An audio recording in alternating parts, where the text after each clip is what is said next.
we're just climbing. Okay, I might be being slightly dramatic, but that, wow.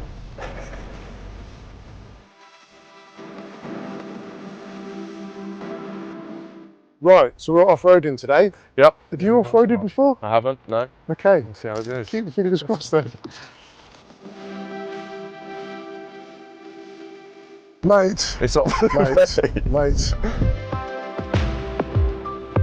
There's only something I learned about you last year. You got epilepsy. Yeah. When did you first realise this? When you were first diagnosed? So I was diagnosed with like a vacant episodes type form of epilepsy, and it was literally just me basically staring into space, and I got diagnosed at 13. Okay. And that was at school, so at that point I just thought it was like a daydream, like anyone would, kind of looking on. Yeah.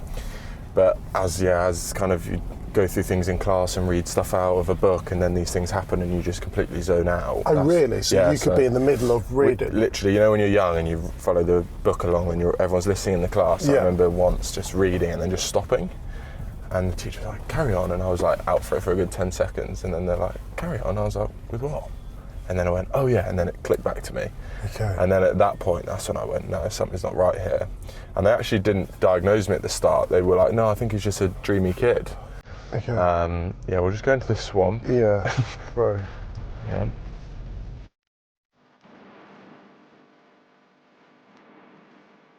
Oh my gosh. But at the age of 13, with the pressures of like being at school and everything else, what was that like for you to have to manage and deal with? Yeah, it was difficult. Obviously GCSE's coming up. So when they diagnosed me, they put me on these tablets and they said, hopefully your kind of staring phases will disappear, and they did. And then it was like, well, 2 years later, and they were like, oh, do you want to try coming off them? And because I hadn't finished GCSEs or anything, I was like, I'll stay on them till GCSEs just to make sure I can like stay concentrated in class and stuff like that. And then they said you can come off them afterwards, and if you have another one of these staring phases in the first 2 weeks, you've probably still got it. Okay. Otherwise you've grown out of it. So came off these tablets and nothing, literally absolutely nothing. And 2 years free at college and stuff, and then that first year of Saints, probably the stress of pre-season, obviously wanting to impress and always kind of having your mind active. I think I had a full-blown epileptic fit when I was 19. So where were you at that point? I was sat with mum and dad, had a bit of food, and then just had this fit, mouthful of food. Dad was trying to get it out of my mouth and all that.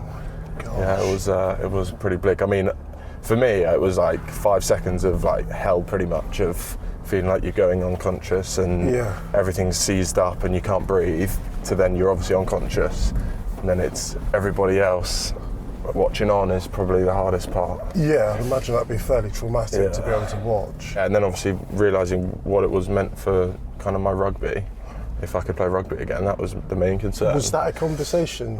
Yeah.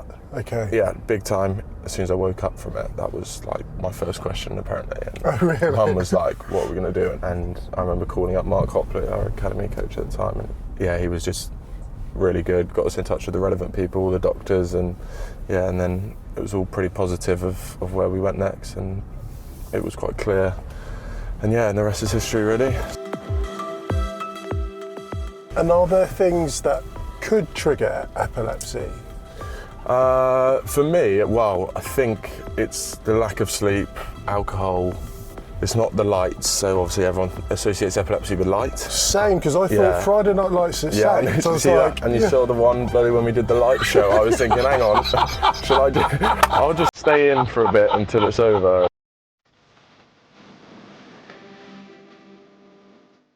Yeah, straight. He's now saying straight. Right, straight. There you go. Off the brake. There you go.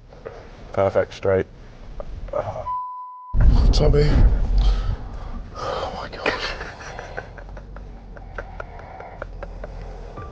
Oh my god, that's actually a lot of fun. That was perfect. That's fun. Who was that out? It was fun, wasn't it? Since you had that episode age 19 in pre-season, have you been good since then? Yeah, literally that was my only fit I've ever had. Wow. So you'd talk to the lads about it, and like many people forget about it and don't associate with me, which is obviously perfect for me. Like I sometimes forget I've got it. Yeah. Obviously I've got to take tablets for the rest of my life, morning and night, and that's obviously what's controlling it at the moment. But if you were to ask someone, obviously they know, but they kind of don't associate it with me, which is kind of a good thing. It's a great thing because it's something that you have, but it's something that has not defined you or the career that you've had, which is exactly how you'd want it to be, surely. Thankfully, you've had a clean bill of health, which has been brilliant. Yeah. But if, and we prayed that this is a scenario that doesn't need investigating, but what would your teammates need to do? How would they best prep themselves if you were to have an episode? If it ever was to happen, it's just protect the head. That's the first thing. Like, obviously you're having a seizure and you're moving around a lot.